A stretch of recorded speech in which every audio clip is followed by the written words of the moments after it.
Romanos capítulo 12. Vamos iniciar um estudo hoje. O pastor falou conosco. Eu acho que vai umas 2, 3 terça-feiras ali. Então, hoje nós vamos iniciar um assunto, um tema muito bom, que é unidade cristã. Unidade. Eu trouxe na caneta do... Confesso para os irmãos, eu não sou um grande ensinador, sou mais para a área de pregar, mas ensino também. Eu admiro a forma que nosso pastor ensina, eu já falei isso para ele, é um grande ensinador.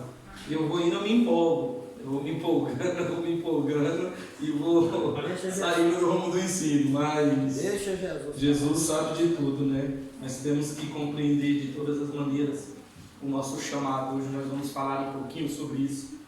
E já meio que resumindo, Paulo entendeu, e daqui a pouco eu vou explicar que Paulo não era pastor. Ele era um evangelista. Ele sabia que a área dele era evangelizar, abrir a igreja, ir embora e deixar alguém tomando conta. O negócio dele não era ficar preso na igreja, pastoreando, isso não. O negócio dele era abrir os caminhos. E ele compreendeu isso. Nós vamos falar sobre isso daqui a pouquinho. Mas vamos lá, Romanos capítulo 12. Vamos lá, a partir do versículo 1, vamos ler até o versículo 8. É o versículo 8. Eu louvo a Deus por mais uma oportunidade. Eu louvo ao nosso Senhor Jesus Cristo. Amém, irmãos? Amém. Romanos 12, capítulo 12, versículo 1 diz assim: Rogo-vos, pois, irmãos, pela compaixão de Deus, que apresentei o vosso corpo em sacrifício vivo, santo e agradável a Deus, que é o vosso culto racional. E não vos conformei com este mundo, mas transformai-vos pela renovação do vosso entendimento, para que experimenteis qual seja boa, agradável e perfeita a vontade de Deus. Porque pela graça que me é dada, digo que cada um dentre vós que não saiba mais do que convém saber, mas que saiba com temperança, conforme a medida da fé que Deus repartiu a cada um. Porque assim como em um corpo tem muitos membros, e nem todos os membros têm a mesma operação ou função, assim nós que somos muitos, somos um só corpo em Cristo, mas individualmente somos membros uns dos outros, de modo que, tendo diferentes dons, segundo a graça que nos é dada, se é profecia, seja ela segundo a medida da fé; se é ministério, seja em ministrar; se é ensinar, haja dedicação ao ensino; ao que exorta, use esse dom em exortar; ao que reparta, faça com liberalidade; o que preside, com cuidado; o que exercita misericórdia, com alegria. Amém? Unidade é uma ação coletiva que tem como único objetivo coesão, integração, união. Na unidade não significa que tudo seja igual, ou melhor, estamos falando dos membros da igreja, que todos sejam iguais, mas que as diferenças desapareçam. Vou repetir de novo. Na unidade cristã não quer dizer que todo mundo é igual, mas as diferenças têm que desaparecer. Compreenda algo: ninguém é melhor do que ninguém. Ninguém é melhor do que ninguém. Mas significa que cada um abre mão do seu próprio pensamento para caminhar junto, numa mesma visão, no mesmo propósito que os demais, para o cumprimento de metas estabelecidas pela liderança ou coletivamente. com base em ensinos de Cristo e dos apóstolos, trataremos essa questão de uma união espiritual entre os cristãos. Antes de tudo, nós temos que viver a união constituída, que é constituída uma das mais importantes recomendações do nosso Senhor Jesus Cristo. Entendam isto para me iniciar. Viver a união, as diferenças têm que desaparecer. Muitas vezes nós temos que abrir mão do nosso pensamento para nós seguirmos a visão daquele que Deus colocou para nos liderar. Eu disse isso esses dias para o pastor. Obedecer aquilo que concordamos é fácil, mas obediente é fazer aquilo que você não concorda. Vou dar um exemplo. Você está criando o teu filho, você chegar para o teu filho, não faça isso, ele concorda com isso. Agora quando o teu filho chegar para você e falar bem assim, eu quero sair para tal lugar, não vai. Você vê que ele muda a feição da cara dele na hora. Uns ficam bravos, uns obedecem, outros saem até escondido, né, pastor? Desobediente, diz que vai ficar em casa, mas acaba não ficando. Então obedecer é abrir mão dos nossos pensamentos. Nem sempre, irmãos, nós somos dono da verdade. O único que é dono da verdade absoluta é o nosso Senhor Jesus Cristo. Hoje em dia é normal dentro de igreja irmãos se rebeliarem contra a liderança. Aqui em Portugal as igrejas não têm conjuntos como lá no Brasil. Lá no Brasil as Assembleias de Deus, elas têm os conjuntos, ciclo de oração, departamento de jovens, adolescentes, crianças, pré-adolescentes, então tem os seus departamentos. E às vezes isso acontece muito. De um líder, às vezes se ele for influente, influenciar os demais para ir contra o pastor. Ele não está indo contra o pastor da igreja, ele está indo contra o próprio Deus. Porque quem designa pastor para a igreja é Deus.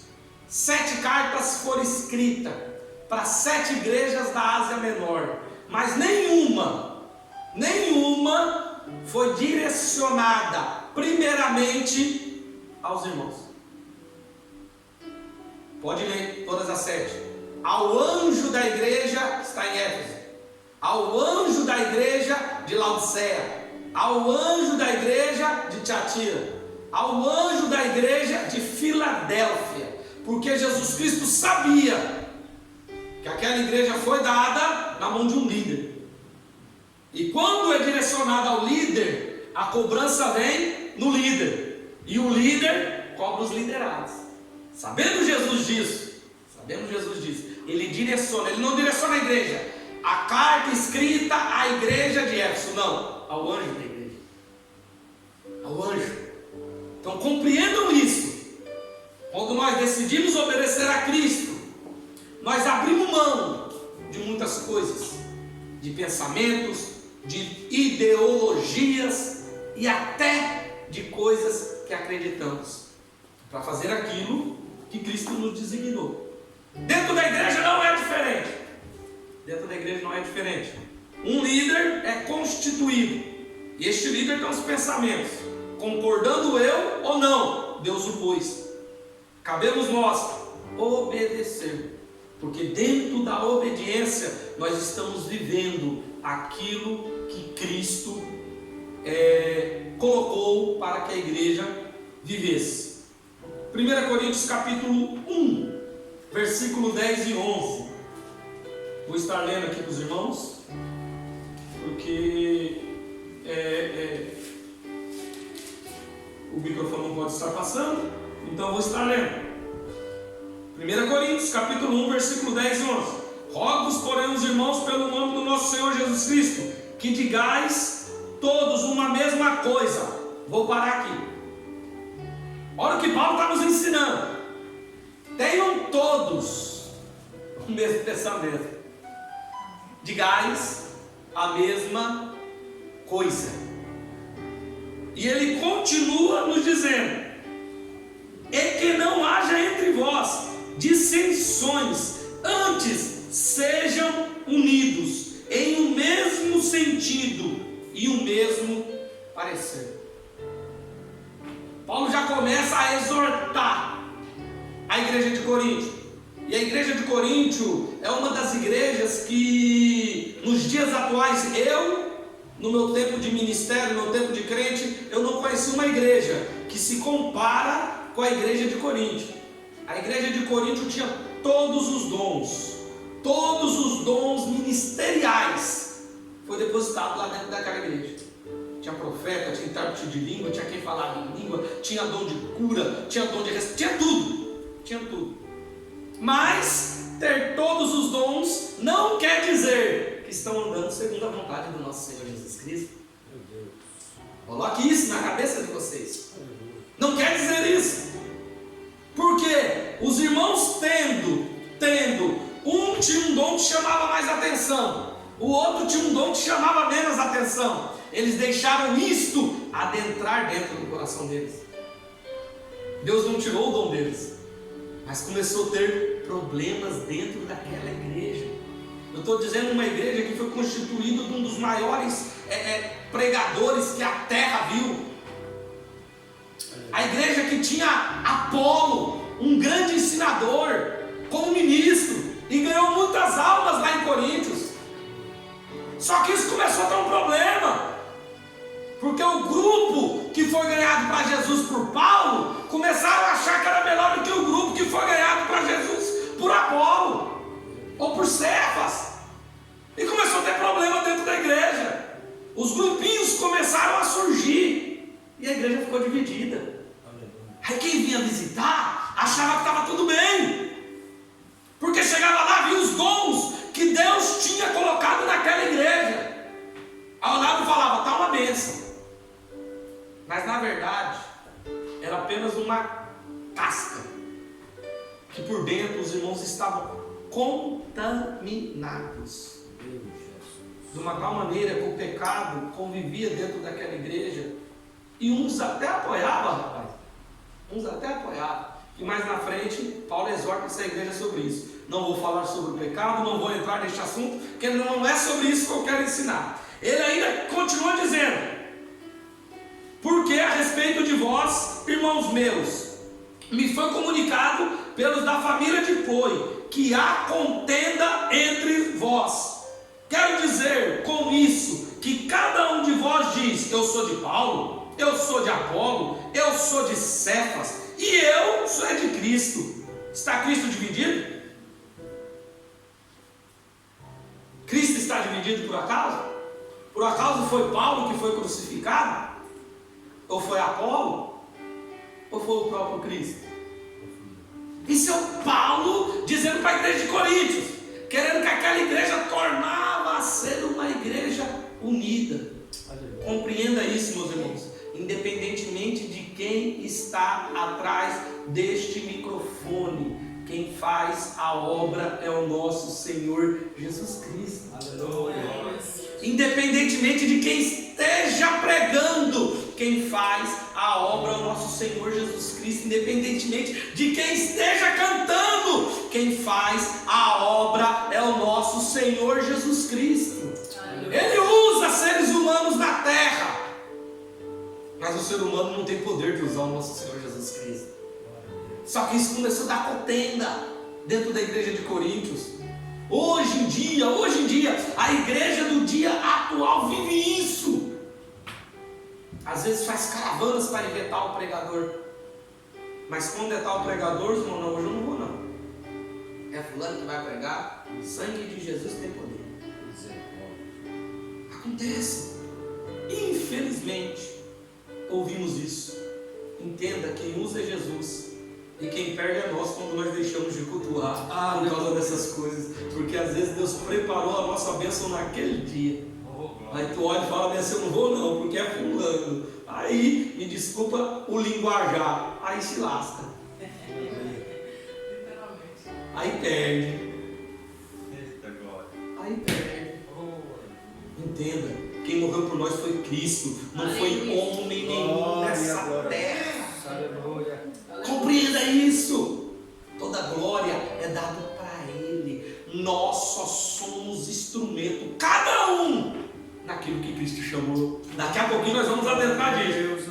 Entenda, a unidade é um assunto tão importante para Deus, que Jesus, antes de ser crucificado, passou um longo tempo ministrando e intercedendo por seus discípulos e por todos nós, para que pudéssemos aprender e receber o Espírito da unidade, nos tornando um só com Cristo, e um só uns com os outros. Entenda, não tem como você ser um só com Cristo se você não for um só com os outros.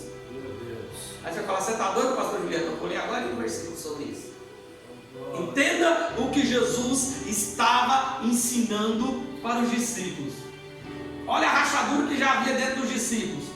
Tinha dois deles que tinham uma intimidade tão grande com Jesus, um deles até dormia no peito de Jesus.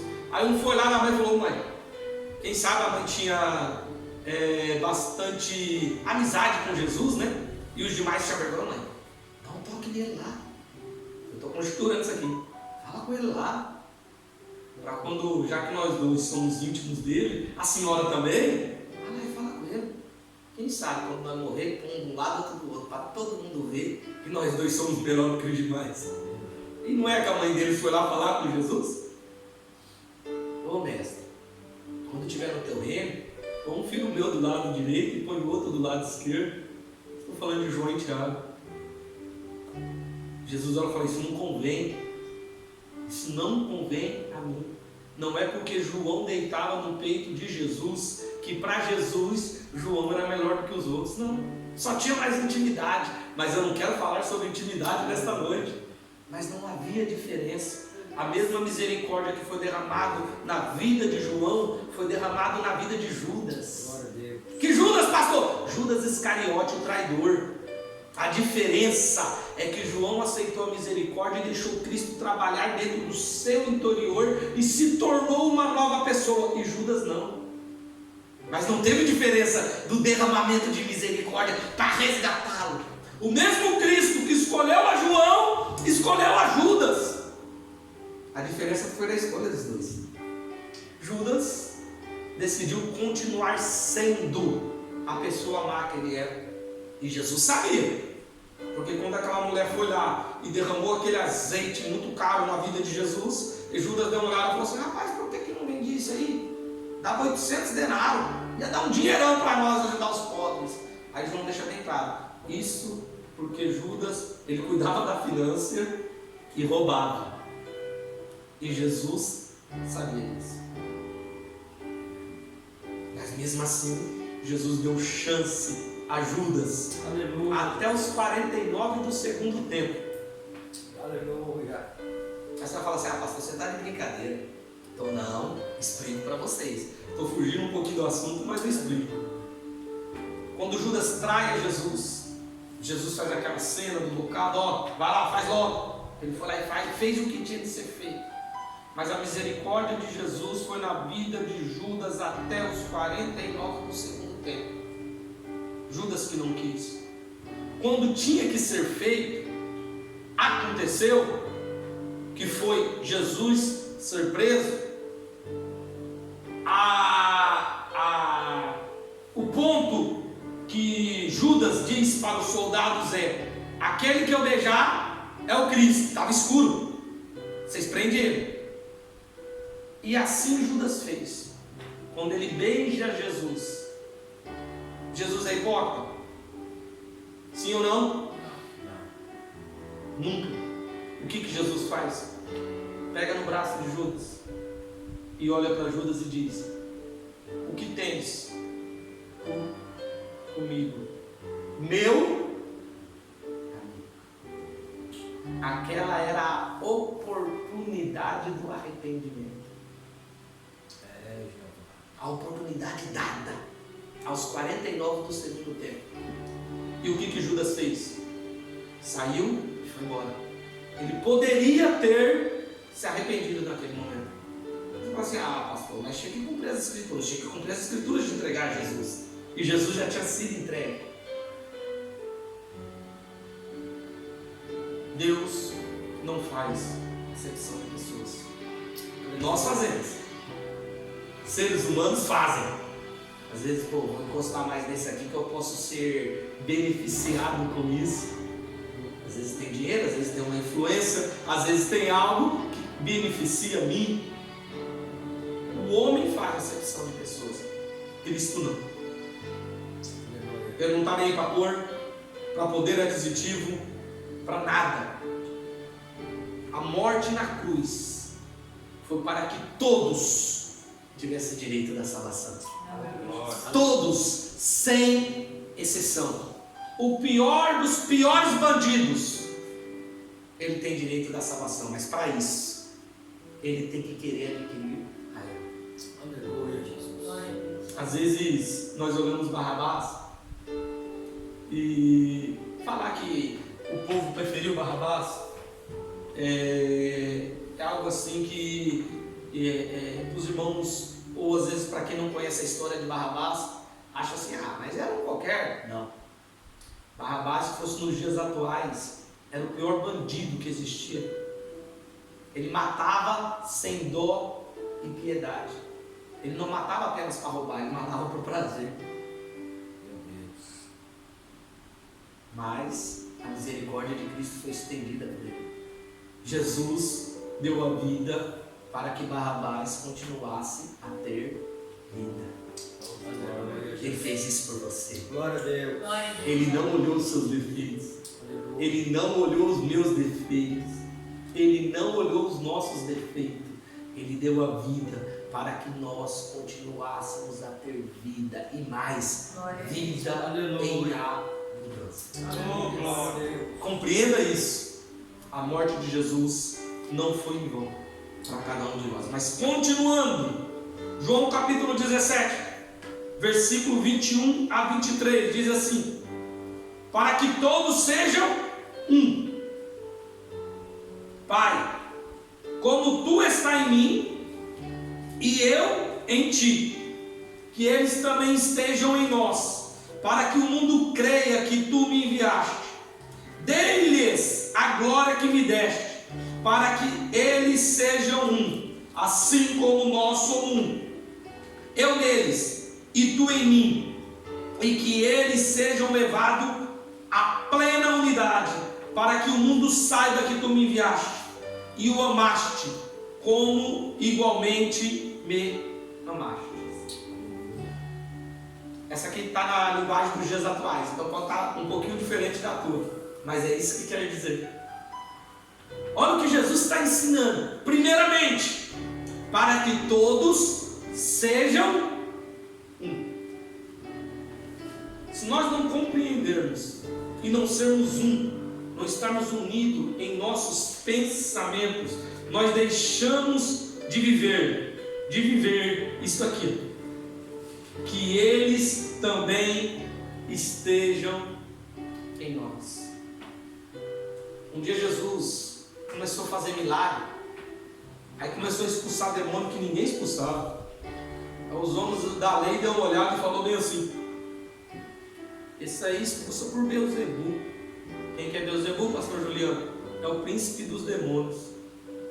Aí Jesus deu uma olhada e falou bem assim: se eu sou Beelzebu, se eu sou príncipe dos demônios, como que eu expulso demônio?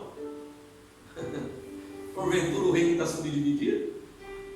Não tem como um reino, olha o que Jesus está nos ensinando aqui, não tem como o reino das trevas um lutar contra os outros, porque eles estão unidos num só propósito, que é o que? Tirar eu e você dos caminhos de Cristo. Olha o que Jesus está ensinando, não tem como. Se eu expulso o demônio é por nome do Pai, é por nome de Deus. Agora, por que nós como cristãos dizemos que servimos o mesmo Cristo e andamos divididos aqui da terra, como crente? Porventura estamos no reino dividido? Se nem no reino das trevas Jesus nos afirma que eles estão se dividindo, nós como servos do Deus Altíssimo somos divididos, pastor Carlos. Um puxa para um lado, outra puxa para o outro. Paulo fala que nós somos como um corpo. Tem como a sua perna direita ir para a direita e a sua perna esquerda ir para a esquerda? Não tem como. O cérebro manda a função que quer ser executada e você vai para onde for.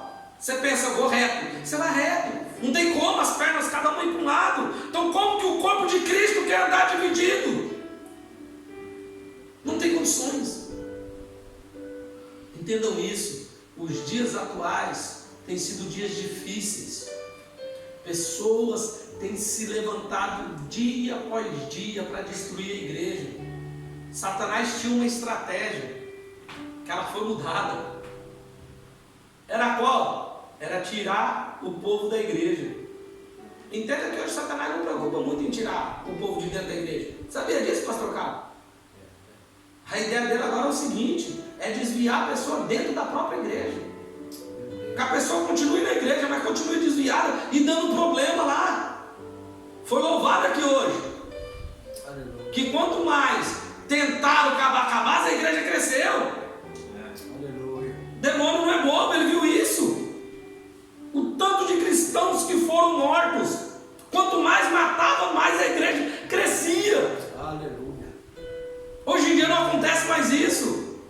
É num país ou outro que acontece, mas na grande maioria não. O evangelho é pregado, o povo convive, só com uma diferença: um povo rachado. Ele entendeu que é muito mais fácil tirar a pessoa de dentro da sua salvação, dentro da própria igreja. A pessoa indo, mas vivendo o mundo. A pessoa estando dentro, mas o coração no mundo. Compreenda isso, meus irmãos. Meu Deus. Os dias estão se findando.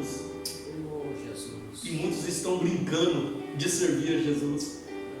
Servir a Cristo é coisa séria. Nós temos que ter um único pensamento. Qual que é, pastor Juliano? A salvação. Este é o nosso objetivo. Este é o nosso objetivo. O que adianta o homem ganhar o mundo todo e perder a salvação da sua alma? Aleluia. Todo o trabalho foi em vão. De nada adiantou. Então Jesus está dizendo que todos sejam um. E como que nós vamos ser um, pastor Juliano? Quando nós vivemos unidos. Quando a igreja decide viver unida, Deus se faz presente dentro dela. A igreja é você. A igreja sou eu. Não estou falando de ministério aqui não.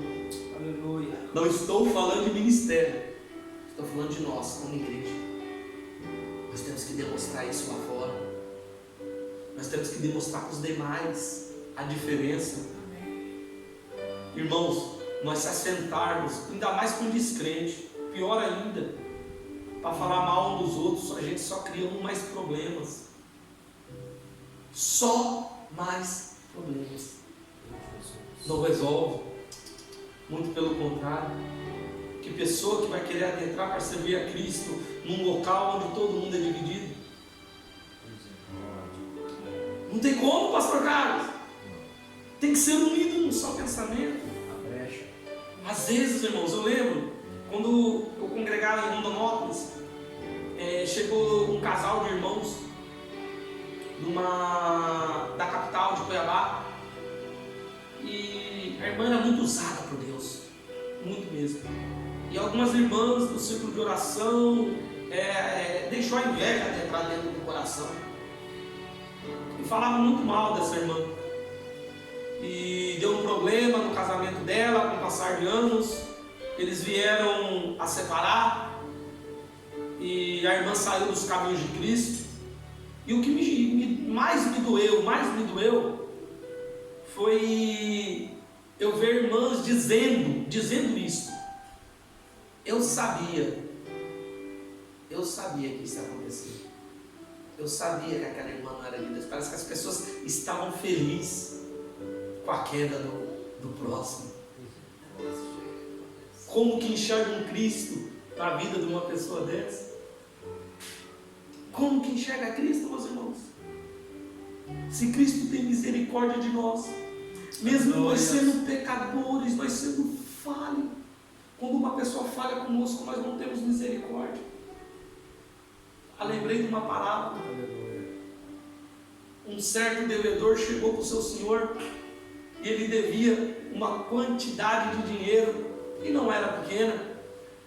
E Jesus contando isso para os discípulos. Aí de repente ele fala com o seu senhor tem misericórdia. E olha para ele e fala, tá bom, vou perdoar a dívida. Aí ele sai. Aí tinha um outro servo que devia muito menos do que ele devia para o seu senhor para ele. E chegou para ele e contou para ele que não tinha condições de pagar, pela situação que ele estava passando. O servo que tinha acabado de receber a misericórdia, ele bate neste outro, ele espanca, e olha para ele e fala assim, eu não quero saber. Não foi bem com essas palavras, mas estou conjecturando, eu quero receber. E ele manda o outro servo embora, todo machucado. Isto chega aos ouvidos do seu senhor. O seu senhor se ira e pega o seu servo e joga no mar de enxofre, onde tem ranger de dentes. O que você quer dizer com isso, pastor Juliano? Quando nós recebemos a misericórdia, é bom. Agora, quando nós temos que ser misericordiosos um com os outros, não é fácil, pastor. Não é fácil. Mas nós vamos compreender que nós vivemos unidos. Não há nada que para uma igreja unida. Não há nada que para uma igreja unida. Ah, pastor Juliano, aí você está de brincadeira. Então não, eu vou ler aqui para você. Atos no capítulo 2. Atos no capítulo 2. Aleluia. Olha o que a união faz. Olha o que a união faz. Quando o povo compreende, irmãos, é isso aqui que acontece na vida. E todos criam e estavam juntos e tinha tudo em comum. Versículo 44 do capítulo 2. Aí no versículo 46, e perseverando unânime todos os dias no templo, no partir do pão, em casa, comiam junto com alegria e singeleza de coração, louvando a Deus e caindo na graça do povo. Eu acho essa parte tão linda, porque o próprio povo olhava e via a diferença da igreja. Olha que não está caindo na graça de Jesus aqui não, está caindo na graça de quem? Do povo. Uma igreja que vive unida, ela chama a atenção de quem está lá fora. Porque quem está lá fora, ela quer participar dentro desta união, pastor. Oh, glória, aleluia. Aqui é um exemplo de uma igreja unida. O povo lá fora olhava e falava, eu quero isso para a minha vida, eu quero isso para o meu filho, eu quero isso para a minha família, eu quero isso para mim. Aleluia. Aí o que acontecia? Vamos continuar o versículo. E todos os dias acrescentava quem? O Senhor. Quem? O Senhor. A igreja, aqueles que havia de Salvar. Entendam isso. Quando nós fazemos aquilo que eu li em João 17, no versículo 21, que nós sejamos um, como é o Pai, o Filho e o Espírito Santo. Se nós trabalhamos só com um pensamento, com um objetivo, o mesmo objetivo, automaticamente a nossa união é partilhada com o Pai. Aí nós vivemos isso aqui, que eles também estejam em nós. Aleluia. Oh, glória. Estando nós juntamente com Deus, aí olha só o que Jesus pede: dê-lhes a glória que me destes. Tem gente que diz por aí que a grande falta de milagre nas igrejas nos dias atuais, eu vi muito pregador falar isso aqui, é a falta de oração da igreja também. Mas eu não coloco todo o peso nisso não. O grande problema dos dias atuais é a falta de união. O Pai não trabalhou para um lado, o Filho para o outro e o Espírito Santo para o outro não. Todos tinham o mesmo objetivo, que é a nossa salvação. Quando criou o homem, Deus vinha fazendo a terra. Aí quando ele olha assim, agora nós temos que fazer o homem. Vamos fazer ele igual a nossa. Nossa quer dizer que tinha mais de um. Aleluia. Glória a Deus. Aleluia. Na sua criação, Deus não te fez sozinho. O Espírito Santo não te fez sozinho. Jesus não te fez sozinho. Aleluia. Aqui demonstra o que a união pode fazer. A união foi capaz de criar um ser que é você hoje, que é eu hoje. E ainda foi depositada a essência de Deus em nossas vidas. Aleluia. Quando o próprio Deus assopra na narina do homem, compreenda isso. Igreja tem que ser unida. Aleluia. Uma igreja unida jamais é vencida. Glória a Deus. Aleluia. Pode colocar isso no coração de vocês. Temos que estar todos com um só pensamento. Com um só pensamento. E para mim, continuando, Paulo, quando escreve no capítulo 12, não se amolde ao padrão deste mundo, mas transformeis pela renovação da sua mente. Vou parar aqui. João capítulo 3. Depois eu continuo esse versículo. Esse aqui é o versículo 2. Versículo 2 do capítulo 12. Se eu não estiver errado. Deixa eu vir aqui.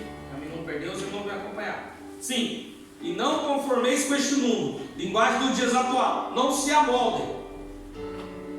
Não se formem ao padrão.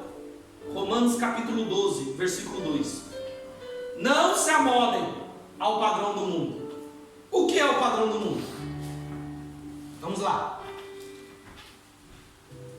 Hoje o mundo nos eleva a um padrão de contendas, de briga e de demonstração daquilo que eu sou, ou talvez não sou, ou que faço, ou que talvez não faço, ou que posso fazer.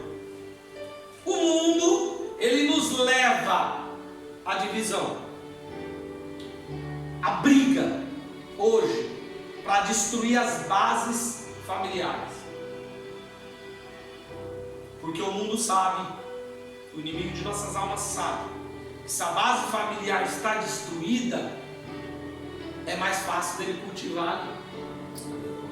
Por isso que tiraram a autoridade de pai e mãe sobre filho, e automaticamente esfria o amor. Ele foi esperto quando foi criando leis para que pudesse prender a humanidade. Aí o trabalho veio, a vida social veio, e assim sucessivamente. O homem cria um grande erro. Quando a mulher não tinha direito nenhum, o homem começa a se achar o alto poderio. Eu saio para onde eu quero, eu faço o que eu faço e não tenho que dar satisfação nenhuma. Aí a mulher lutou pelo direito e aderiu. E glória a Deus por isso. E hoje o que muitas mulheres fazem? Não é diferente. Não tenho que ouvir meu marido, eu trabalho, eu tenho meu dinheiro, não preciso de homem para me sustentar, eu sou isso, eu sou aquilo. Preste atenção, o mesmo erro cometido pelo homem, as mulheres com direitos estão errando. Não foi para isso que Cristo formou a família. Quando Jesus olha e fala bem assim, sai da casa de sua mãe, vai com a tua esposa, e todos se tornam uma só? Como que uma mesma carne tem dois pensamentos? E diz para mim, não tem como. Não tem como. Mas um erro cometido lá atrás está cometendo nos dias atuais. Por quê? Porque é o padrão do mundo. A mulher independente. Não, então você está querendo dizer que a mulher tem que ser dependente do marido? Não é isso que eu estou dizendo, não. Não é isso que eu estou dizendo, não. Eu estou dizendo que tem que ter uma comunhão dentro de casa. muitas vezes, as mulheres ou os maridos como cristão. Aqui é uma coisa, mas lá dentro de casa é outra. E sendo dentro de casa outra coisa, como que vai dar exemplo para ganhar alguém para Jesus? Os filhos é a mesma coisa. Está ali a Joyce que vê o tanto que eu cobro. O tanto que eu cobro. Ah, mas você está errado. Muitas vezes falam que eu sou muito crítico. Já me disseram que eu sou meio ruim com os meninos. Mas não é isso. Eu faço a minha parte. Eu faço a minha parte. Agora vocês não querem me ouvir. Vamos crescer entre eles e Deus. Eu sigo aquilo que a Bíblia diz. Ensina o teu filho o caminho que ele deve andar. A parte a gente faz, né, pastor? Ensina. Agora se não quiser, eu não posso obrigar. Vai se arrebentar lá na frente. Quem quebra a cara? Como eu quebrei a minha. Graças a Deus que eu tive a oportunidade de rastejar para Jesus Cristo. Mas muitos não teve. Eu fui criado num lar cristão, mas criazinha, falei, não vou mais para a igreja não. E não fui mesmo. Glória a Jesus. Graças a Ele, eu tive a oportunidade de voltar. Mas muitos não têm. Mas continuando este raciocínio. O mundo nos leva a um padrão de individualismo. Principalmente isso aqui. Isso aqui é uma bênção. Mas do mesmo jeito é uma maldição. Se deixar, ninguém conversa mais dentro de casa. É só no celular. Os jovens, eles têm uma atitude tão grande para se comunicar através das redes sociais, mas para se interagir um com o outro, você não vê isso. Entenda o que é moldar o padrão do mundo. Agora pensa, uma pessoa que ela não tem o poder de comunicação com uma pessoa face a face. Você acha que quando essa pessoa se tornar adulta, se tornar responsável, ela não vai ter problemas? Para lidar? Por isso que eu digo que isso aqui é uma bênção, mas ao mesmo tempo é uma maldição, se não souber usar. Isso eu não estou entrando em site que entra, não estou entrando em nada disso. Eu estou dizendo que nós temos que entender, nós temos que ter momentos de comunhão. Aleluia.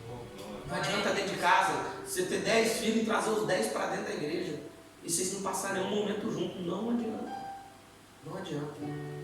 Eu acho lindo que John Wesley, um dos grandes pregadores, homem que botou fogo através da Inglaterra, levou o evangelho para os Estados Unidos, um homem que exemplar. Ele tinha muito trabalho, mas ele tirava todos os dias 1 hora para os seus filhos. Todos os dias. Ele trabalhava, ele ministrava, ele evangelizava, mas ele tirava 1 hora para a sua família. Isso ele não abria mão, porque ele sabia que a comunhão, tendo comunhão dentro de casa, é muito mais fácil para trazer a comunhão do lado de fora com os demais. Agora, se o problema está só lá dentro de casa, não tem comunhão, não tem condição de unir lá fora. Então, pais que estão me ouvindo, Aleluia. cuidem disso. Não deixem os seus filhos o dia todo no celular, não. E os jovens que estão me ouvindo podem ficar bravinhos comigo. Não ligo com isso, não. Podem ficar nervosinhos do jeito que quiser. Não façam isso. Porque senão lá na frente nós podemos chorar pelo leite derramado. Aleluia. E depois que o leite derrama, quem sabe cozinhar aqui já derrama o leite de fogão, sabe. Mas temos que limpar a bagunça. E não é fácil. Ainda mais como derrama muito e queima até pelo fogão todinho. Dá um trabalhão para limpar. Então acho que vocês estão entendendo o que eu estou querendo dizer. Corta o mal enquanto ainda está se iniciando. Que depois que enraizar, podemos ter um problema grande. E para mim, finalizar esta parte, transforma-as pela renovação de sua mente, para que sejam capazes de experimentar e comprovar, Romanos capítulo 12, versículo 2, a boa, agradável e perfeita vontade de quem? Deus. Do homem? Deus. Não tem como viver a boa vontade de Deus sem uma transformação.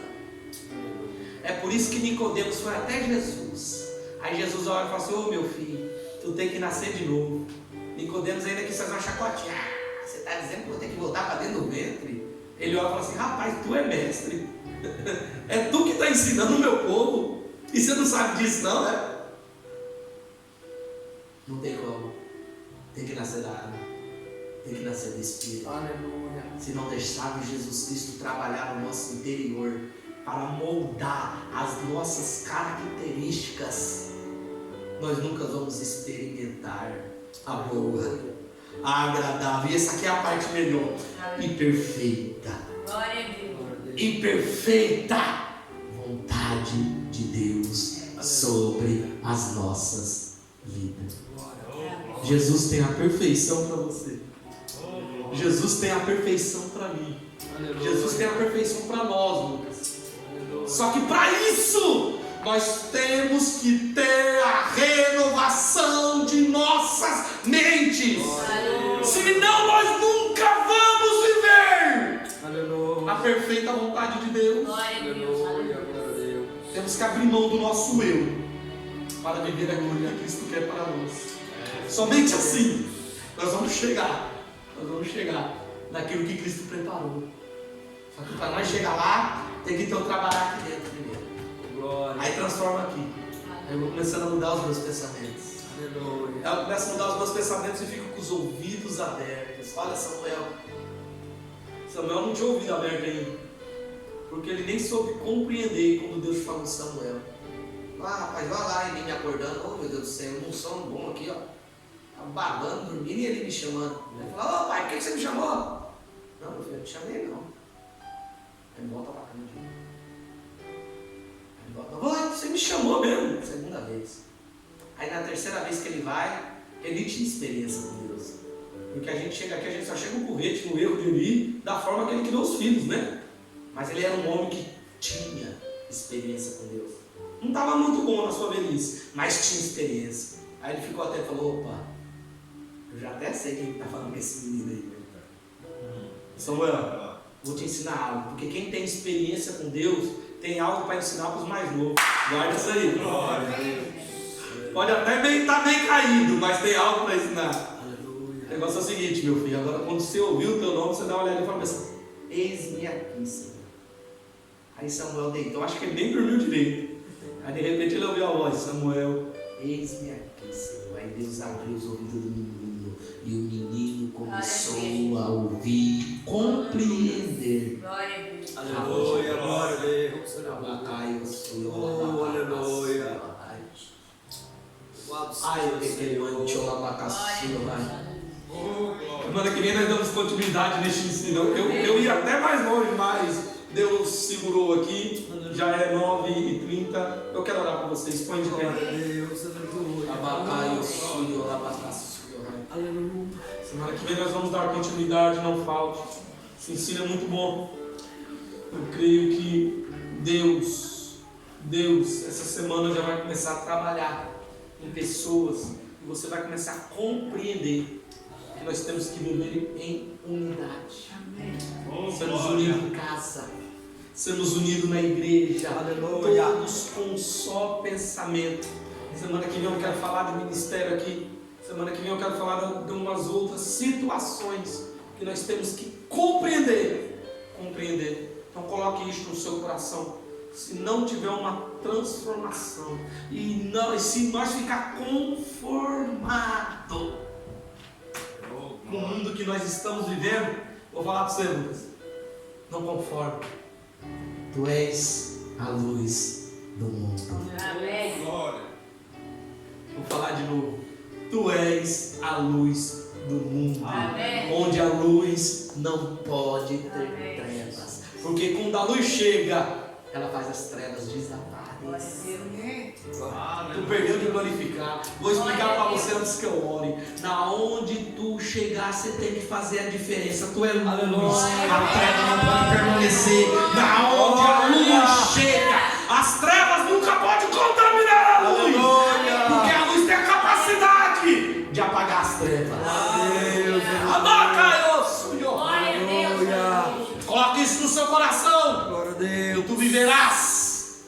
vida melhor aqui na terra. Aleluia. Por que, pastor Juliano? Porque quando tu começar a viver isso, tu vai viver a perfeita vontade de Deus. Glória a Deus. Quero orar por você. Aí mesmo no seu lugar.